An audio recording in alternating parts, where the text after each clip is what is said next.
you to contact and নড়ে গেছে right now আমি so hello everyone, welcome back to my channel. So তোমরা ভিডিওর ফার্স্টে দেখেই বুঝতে পেরে গেছো আজকের ব্লগটা কী নিয়ে বা আমি কোথায় এসছি আজকে। তো আজকে বেসিক্যালি আমরা চলে এসেছিলাম বেঙ্গল প্যাডেলে। যেহেতু আগের ভিডিওতে তোমরা দেখেছো যে আমার ব্ল্যাক অ্যান্ড হোয়াইট থেকে একটা অফিসিয়াল ইনভিটেশন এসেছিল, সো ওটারই আজকে পার্টিটা ছিল বেঙ্গল প্যাডেলে দ্য বার্জে। তাই আমরা পৌঁছে গিয়েছিলাম এখানে। অ্যান্ড আমার সাথে এখানে আমার একটা ফ্রেন্ড আছে, ও হচ্ছে অনুলিপি।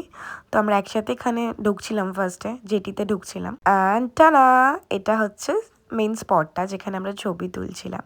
অ্যান্ড ওই যে উপরে যে ডেকটা দেখছো, ওখানে আমাদের পার্টিটা অর্গানাইজ করা হয়েছিল। আমরা অনেকটা আগেই পৌঁছে গিয়েছিলাম অ্যান্ড পৌঁছে দেখি তখনও আপার ডেকে অ্যারেঞ্জমেন্ট চলছে, এখনো কিছু কমপ্লিট হয়নি। তো ততক্ষণে আমরা এই ব্ল্যাক অ্যান্ড হোয়াইটের পোস্টারটার সামনে অনেক ফটোজ অ্যান্ড ভিডিওস নিয়েছিলাম। অ্যান্ড দেখছিলাম অনেক সেলেবস ক্রিয়েটার সবাই এসছে। After that we enter the cruise and এখানে ঢুকে অ্যাম্বিয়েন্সটা এত সুন্দর ছিল দেখার মতন।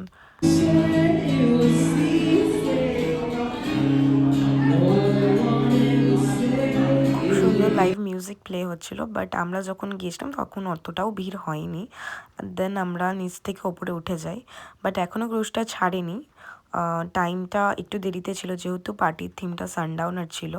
তো আমাদের ক্রুজটা অ্যারাউন্ড 3:30-তে ওখান থেকে ছেড়েছিল। And this is the main attraction, the all new black and white ginger ale. আর এখানে অনেক রকমের অ্যাক্টিভিটিসও ছিল, লাইক গেমস অ্যান্ড তোমার লাইভ পোর্ট্রেট করে দিচ্ছিল কেউ একজন। আর এই যে দেখো এখানে মকটেল বানানো হচ্ছে। অ্যান্ড তারপরে আসি খাওয়া দাওয়া ছিল প্রচুর option, starter, main course, dessert, salad কিনা ছিল না। And this is the table for everyone. আর গোল্ডেন আওয়ার্সের ভিউটা কিছুটা ছিল এই রকম। আর তারপরে এখানে একটা ম্যাজিক শো হচ্ছিল। তোমরা দেখতেই পাচ্ছ মিলি কতদূর দেখাতে পারছে জানি না। আর এখানে স্টেজে যিনি মিউজিশিয়ান ছিলেন উনি বরণ দাসের সাথে পারফর্ম করছিলেন। ফাইনালি আমরা টেবল ফর এভরিওয়ানের টেবিলের সিট পেয়ে গেছি এবং এখানে কিছু ফুড এনজয় করতে করতে ম্যাজিক শোটা দেখছিলাম। গোল্ডেন আওয়ার্সে অ্যাম্বিয়েন্সটা জাস্ট মারাত্মক সুন্দর ছিল। আর এই দেখো আমি এখানে একটা স্ট্রবেরি নিয়ে ঢং করছিলাম, অনুলিপিও ঢংই করছিল মেবি। যাই হোক, আমরা খাওয়া দাওয়া করছিলাম আমাদের মতো। আর এটা হচ্ছে সোনিয়া, আমার আরেকটা ফ্রেন্ড। তো ওদের সবাইকারও অফিসিয়াল ইনভিটেশন ছিল, তো আমরা একসাথেই বসেছিলাম তিনজনে। অ্যান্ড তারপরে এই যে আমরা একটু ড্রিঙ্কস নিয়ে চিয়ার্স করছিলাম। আফটার দ্যাট কিছুক্ষণ এক্সপ্লোর করার পর সব স্টলগুলো, আমরা এখানে কিছু ফুড আইটেম নিচ্ছিলাম নিজেদের জন্য। অ্যাকচুয়ালি আমরা যখন ওপর থেকে নিচে গিয়েছিলাম ড্রিঙ্কস নেওয়ার জন্য, ততক্ষণে এসে দেখি অত সুন্দর সাজানো করে ফুড আইটেমের এই অবস্থা। মানে সবাই যাবার সঙ্গে সঙ্গেই পুরো খাবার দাবার ফাঁকা করে দিয়েছে বলতে গেলে। আর হয়তো তোমরাও আমাদেরকে দেখে বলবে যে কি আমরা খেতেই গেছি নাকি খালি খাওয়ারই ক্লিপস দেখাচ্ছি। বাট প্লিজ ডোন্ট জাজ আস, ওখানে আমাদের ছবি তোলা, খাওয়া অ্যান্ড এনজয় করা ছাড়া কোনো কাজও ছিল না। সন্ধে হওয়ার সাথে সাথেই অ্যাম্বিয়েন্সটা একবারে চেঞ্জ হয়ে যায়, লাইভ মিউজিক স্টার্ট হয়ে যায়। অ্যান্ড আফটার দ্যাট ছিল ডিজে। আর এই কারণেই মেবি একটুও ঠান্ডা লাগছিল না।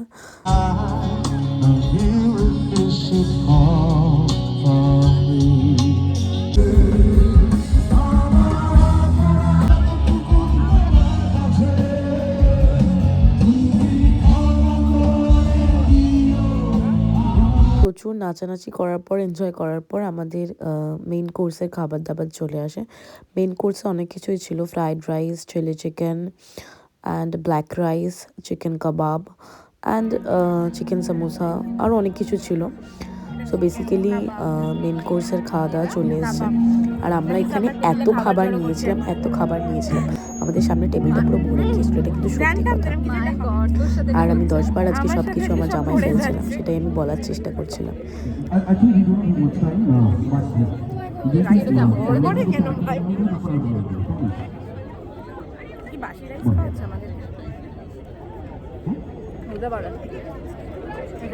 আর আমরা এখানে খাবার এনজয় করতে করতে নিজেদের মতো ইয়ার্কি করছিলাম প্রচণ্ড।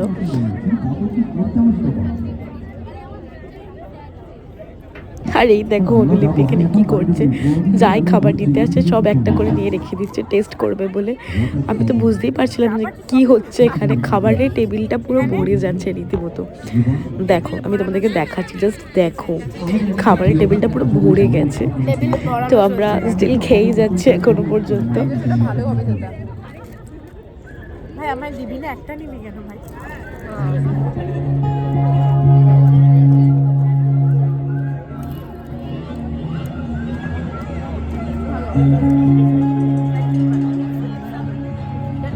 আর এই দেখো এখানে মিউজিকের এমন ভাইব্রেশন যে কি আমাদের ক্যামেরাটা কেঁপে গেল। আমি সেই জন্যই অবাক হয়ে গিয়েছিলাম যে কেন কাঁপছে। And this is the most iconic moment, যখন হাওড়ার ব্রিজের তলা দিয়ে আমাদের ক্রুজটা যাচ্ছিল। এত সুন্দর লাগছিল যে আমি মানে এই মোমেন্টটা কোনোদিনও লাইফে ভুলতে পারবো না maybe.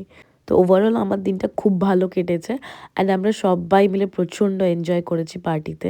So this is the last performance of this party. So আজকে এই পর্যন্তই, দেখা হচ্ছে নেক্সট ব্লগে। Tata bye bye. সবাই জানিও কেমন হয়েছে।